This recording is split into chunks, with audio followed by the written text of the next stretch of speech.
Mr. Robertson, would you give us your full name and DOC number, please? Daryl W. Robertson, 10536. Thank you, Mr. Robertson. This is, let me explain our procedure to you. I'm going to read some information into the record, and then we're going to conduct a pardon interview with you. At the appropriate time, we will allow those persons who wish to speak on your behalf or in opposition to speak. Presently speaking here today in your behalf is Emmanuel Thomas, who is your uncle, Denise Ely, who is your sister. Your attorney, Ms. Jennifer Cameron, is present and next to you.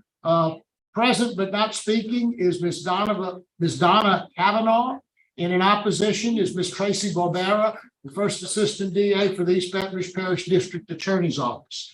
And at the end of after we hear from them, you'll have an opportunity to make a statement to the board. Then we'll turn it over to Ms. Cameron. She'll close out for you, and then the board will vote. Do you understand our process? Yes, sir. Okay. This is a matter of Daryl W. Robertson, DOC number 1000536, date of birth February the 19th of 1958.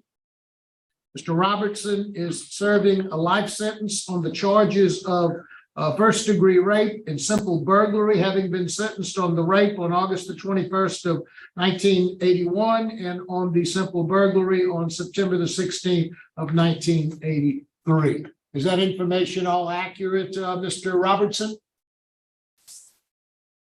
Yes, sir.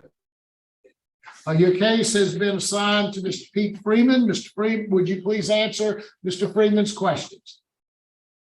Okay, Mr. Robertson, how long have you been in jail on this charge? 43 years, sir. Okay, and how old are you today? 65 years old, sir. Okay. What's your educational level? I finished high school with 2 years of Southern University in Baton Rouge. Okay, good. Tell me something. Back in 1980, what happened? What caused this to happen? Okay, in 1980, January of 1980, I got arrested on suspicion of an aggravated burglary. At that particular time, something was haunting me. It was something that I did in August of 1978 that I couldn't live with, sir. And I took full responsibility for aggravated rape that I committed in August of 1978. And that's how that charge came about. Okay, what made you come to the realization that you needed to come forward about this rape in August? I couldn't live with myself, sir. And first of all, I was in college. I dropped out of college. I'm hanging in the street. I'm hanging with negative people. And that's when I started to make a lot of bad decisions. But at that point, I just couldn't live with myself. Because I know that what I committed, it wasn't me. And I had to come forward with it. And that's how that came about, sir. Okay. Were you hiding from the police when they arrested you? No, sir. Thought they found you in the closet. Excuse me? Thought they found you in a closet. The police, when they came arrest you, they didn't find you hiding in a closet? On ag burglary? Yes, sir. I was on Jennifer Jean. All right. What about your co-defendant? What made y'all decide that y'all were going to rob and rape someone? I was hanging out one night and I was approached by an old friend of mine, which was sitting Sidney Parker. He asked me to accompany him in the burglary, and I agreed. And hours later, we ended up at a residence, which was obviously Miss Kavanaugh's residence. And we entered her home through an unlocked back door. And once inside, we separated, looking for items to steal. So after not finding anything, I decided to go to another part of the house and open the door to another room, only to find Sidney in the process of raping Miss Kavanaugh. And rather than me tell him to stop, as I should have, I made the worst decision I could ever possibly make in my entire life. I participated. Right. So what would you say to the victim if you had a chance to talk to her?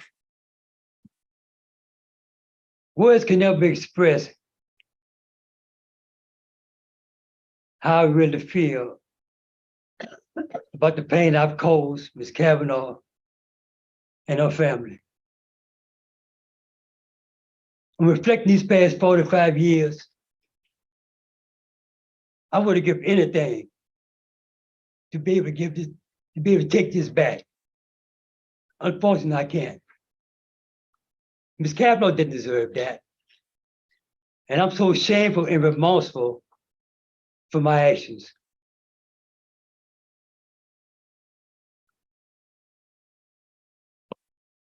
Were you on probation at the time this happened?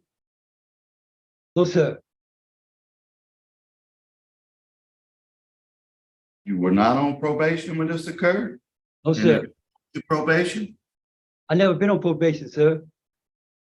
Adult record. The subject was arrested, Baton Rouge Police Department. Oh, okay. That was the probation from the aggravated burglary. Yeah. And then when you got arrested for this, they went on and revoked the probation. And ended it to simple burglary and aggravated rape. Okay. So you were placed on probation. It's just that it was this happened and then that ended your probation. Okay, you have any children? I have one, sir. I have a son that's 43 years old. You have contact with your son? No, sir. I No haven't contact. I haven't met him yet, sir. You have never met your son, okay? The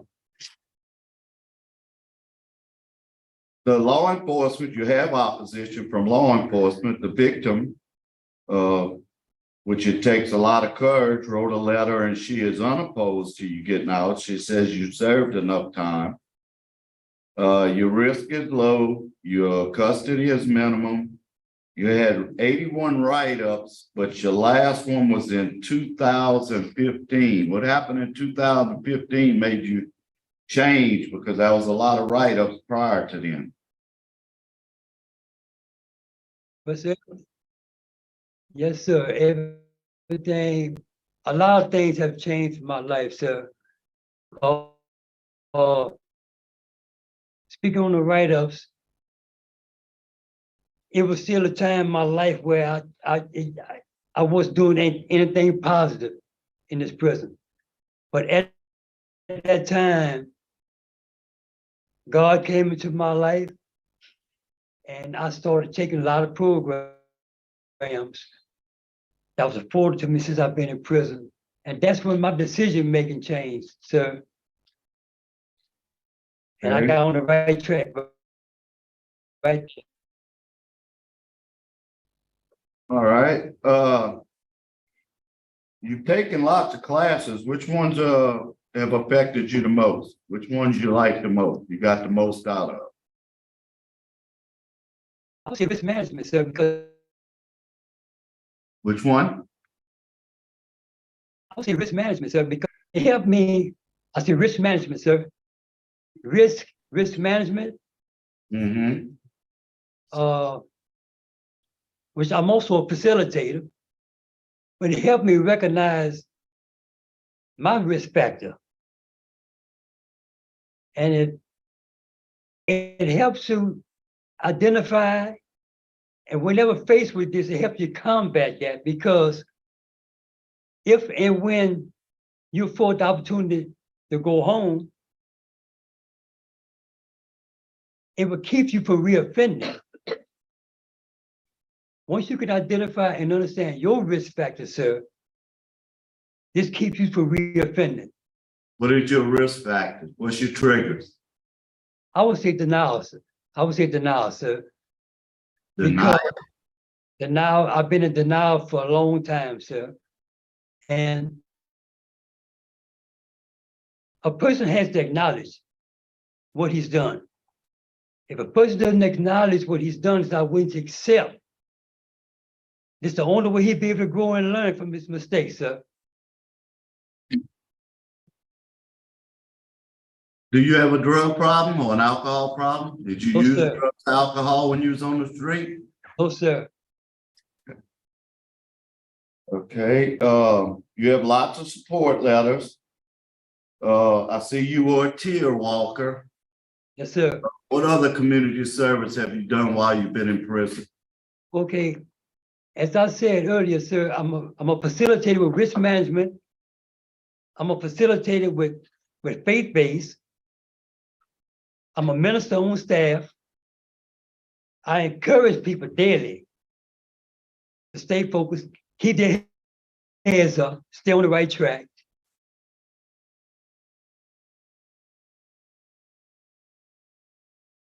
And you completed all your sex offender treatment, correct? Yes, sir. Okay. What did you learn from your sex offender treatment? Again, sir, I learned how to recognize my triggers. You have to know those 27 risk factors are very important, not just in my life, but everyone's lives. And you have to be able to identify, because if you can't identify them, you won't be able to combat it, sir. And again, this keeps you from reoffending. Mm-hmm. I know this is a pardon hearing, but where are you going to live? Where are you going to stay when you get out, if you were to get out? I have a family home on Elmer's Avenue, sir. It's been our family home for years. My grandma lived there for many years, sir. Okay. And this is our family home. All right. Warden Fowler, you have any comments to make? Yes, Mr. Freeman, since 2018, Daryl's been a minimum C trustee because of his charge that would require a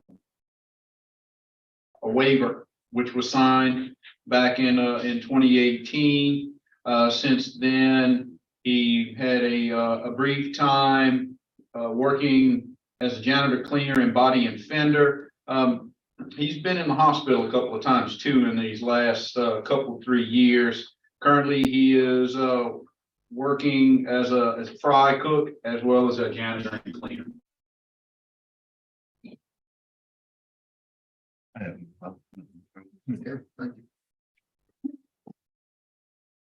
Now we'll hear from your sister Denise Ely. Miss Ely.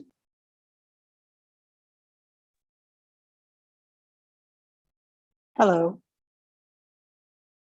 Good afternoon, Miss Ely. Can you hear us? I can hear you. Can you hear me? Yes, ma'am, we can. If you'll please introduce yourself and tell us what you'd like us to know about your brother. My name is Denise Ely. My brother and I are 13 years apart. He is older. He was a great big brother from what I can remember. I was 10 when he left, but he was always there to take care of me when mom and dad were working, to encourage me in school. I love him. And for a long time, I didn't know, where he was and missed him. but I do know that he has a kind heart and he's a good person. And mom and dad loved him, and they're both gone now, but they loved him very much, and so do I. Thank you very much. We appreciate your comments. Now we'll hear from your uncle, Mr. Emmanuel Thomas.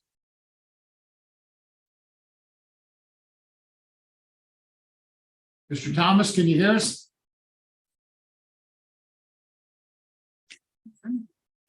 Mr. Thomas?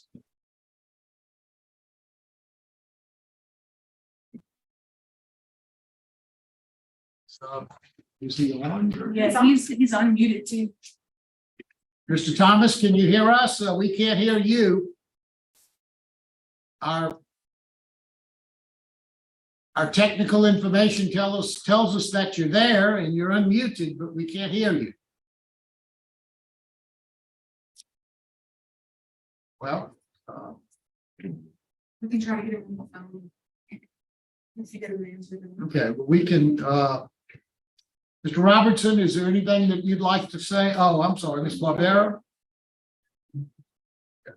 Mr. Robertson, is there anything you'd like to say? We'll try to get Mr. Thomas on before we finish, but if we can't, we'll just go forward. Is there anything you'd like to say? Yes, sir. Okay. Again, I would like to express my deepest regret and remorse to Ms. Kavanaugh and her family for the pain I've caused. Secondly, I want to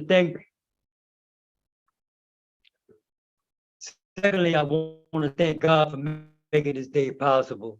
I want to thank the board for giving me the opportunity to show you who I am today. I want to thank my family members who supported me through this. I want to thank my attorney for believing and having confidence in me. I want to also thank my dear friend Chad Cameron, who has been a huge support to me and believe in me as well.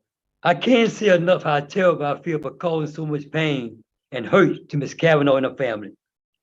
It was a senseless and reckless act, one that I can never forgive myself for. I know that I can never fully make amends for the damage my actions have caused. I'm going to spend the rest of my life in pursuit of that. The 65-year-old man today is no comparison to that 20-year-old who committed that crime. I thank God for coming into my life and transforming me into the person I am today. And through his guidance and my extensive programming, also with my support system, I know in my heart, if I'm blessed to receive a favorable recommendation by the board today, I would be a positive figure in my community. Thank you very much. Thank you very much, sir.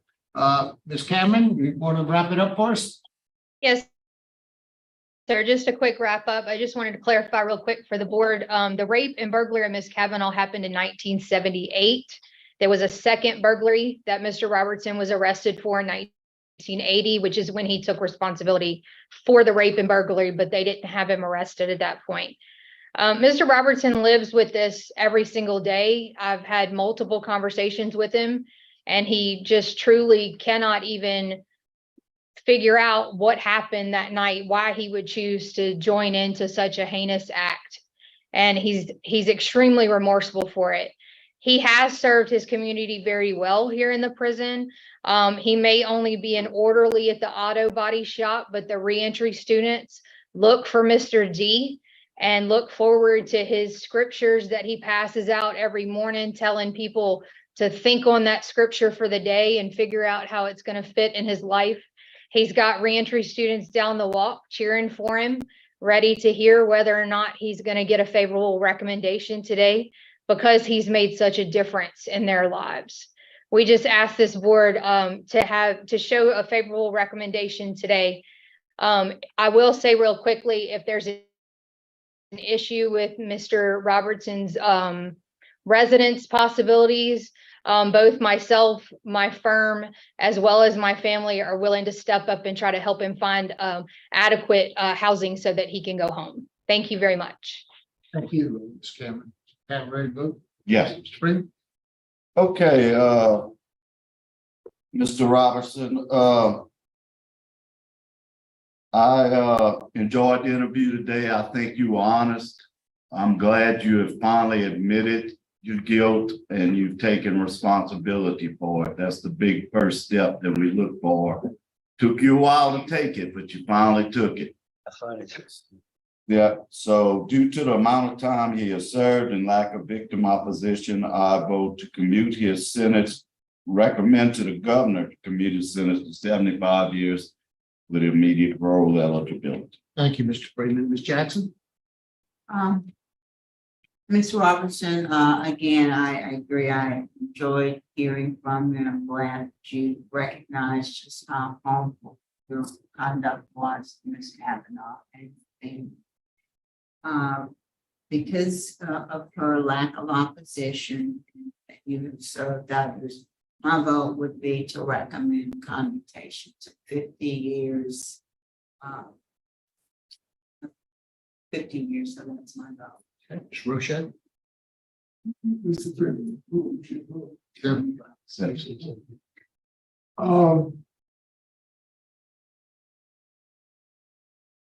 Mr. Robertson. And I will tell you quite frankly, the crime that you committed was a horrible crime. There's no reason on God's green earth you and a companion to repeatedly rape an individual.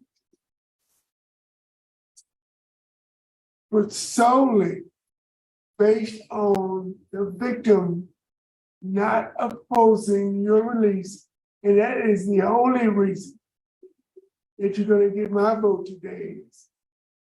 At the victim has submitted a letter forgiving you, stating that you have served enough time and she is unopposed. For that reason, my vote is to commute your sentence to 75 years. Thank you, Mr. Rochelle. Ms. Robertson, you have 3 votes to commute your sentence, recommend to the governor to commute your sentence. My vote likewise would be a recommendation to commute your sentence. I will go along with the 75 years just to make sure that we've got sufficient, we don't get confused on what the commutation is. So you have a recommendation to the governor to commute your sentence to 75 years. So good luck to you, sir. Thank you, ladies and gentlemen. Thank you.